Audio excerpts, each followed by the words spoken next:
In the late 16th century, Europe was a continent gripped by superstition, fear, and fascination with the supernatural. Among tales of witches, vampires, and demons, few stories struck more terror into the hearts of medieval villagers than the case of Peter Stumpp, the so-called Werewolf of Bedburg. His story blends historical fact with dark folklore, revealing the depths of medieval Europe's fears and the grim realities of justice during that era. Peter Stumpp, also known as Peter Stubb or Stube, was born around 1525 in Bedburg, a small village near Cologne, Germany. At first glance, Stumpp appeared to be an ordinary, even respected figure within his community, a prosperous farmer and landowner who mingled comfortably among his neighbours.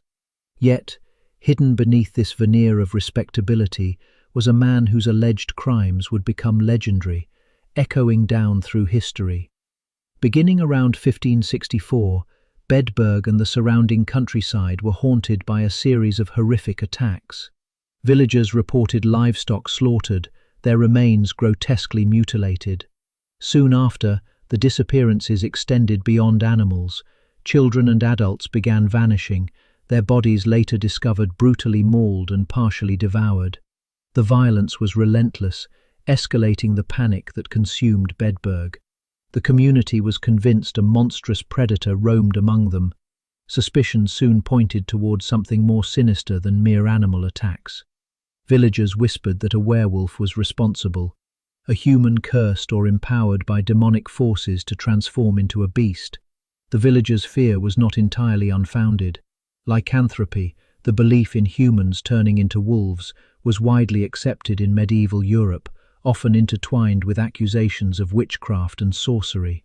In 1589, after nearly 25 years of terror, villagers reportedly cornered a large wolf near Bedburg.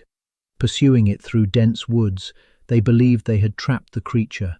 However, as they closed in, the wolf seemed to vanish, leaving behind not an animal, but Peter Stumpp himself, standing bewildered in the shadows. For the villagers, this moment of discovery was confirmation of their worst fears. Stumpp was quickly arrested and subjected to torture, standard practice for extracting confessions during this period. Under severe duress, he provided a series of detailed and horrific confessions. Stumpp claimed that at age 12 he had made a pact with the devil, receiving a magical belt that allowed him to transform into a wolf. While in this bestial form, he recounted, he experienced uncontrollable urges to hunt, kill, and consume human flesh. His confessions included graphic accounts of murders, cannibalism, and even incest, further inflaming the horror and disgust of his accusers. According to historical pamphlets published shortly after his trial, Stumpp confessed to murdering and devouring at least 14 children and 2 pregnant women. He described his attacks with terrifying clarity, recounting how he prowled fields and forests, ambushing unsuspecting victims, driven by insatiable bloodlust. The grotesque details of his testimony shocked even the hardened magistrates tasked with his prosecution.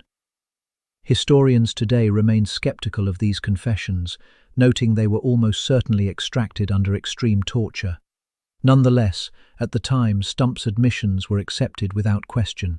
His detailed descriptions, combined with widespread belief in supernatural evil, left no room for doubt in the minds of villagers. The trial was swift and merciless. Peter Stumpp was found guilty of murder, cannibalism, incest, and sorcery. His punishment reflected the severity with which medieval Europe regarded such crimes. On October 31st, 1589, Stumpp faced public execution, designed not only to punish, but to warn and terrorize others. He was strapped to a wooden wheel and systematically tortured. Red-hot pincers tore chunks of flesh from his body, limbs were shattered, and ultimately he was beheaded.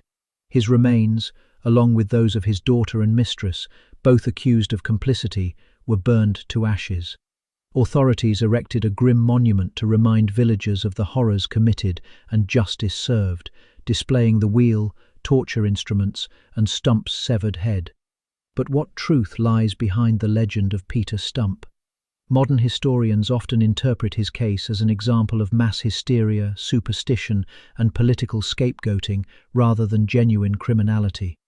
During Stumpp's lifetime, Bedburg was caught in the crossfire of religious and political turmoil, exacerbated by tensions between Catholics and Protestants. Some suggest Stumpp, a Protestant, became a convenient target in a predominantly Catholic region, desperate for someone to blame for their misfortunes. Other scholars argue that while Stumpp's transformation into a wolf was certainly fictional, his crimes might not have been entirely imagined. The era was filled with violence, desperation, and instability, conditions that might well produce a genuinely disturbed individual capable of such atrocities. However, the truth likely lies somewhere between sensational folklore and stark reality. Regardless of historical debates, Peter Stumpp's legacy endures vividly within European folklore. His story exemplifies how deeply medieval Europe feared the unknown and the lengths to which communities would go to protect themselves. The Werewolf of Bedburg is a stark reminder of humanity's capacity for cruelty, both in the horrific acts attributed to Stumpp and the brutal justice that followed. Today, the Werewolf of Bedburg remains one of the darkest, most chilling tales from Europe's medieval past. It serves as a cautionary tale, illustrating the dangerous interplay between fear, superstition, and persecution, and reminding us that sometimes the monsters we fear most may reside within the human soul itself. Thank you for watching and for joining me as we revisited one of history's darkest crimes. If you found this story interesting, don't forget to like, comment, and subscribe. Turn on notifications so you never miss a journey into the shadows of the past. Until next time, stay curious, stay safe, and remember, the past is never really gone.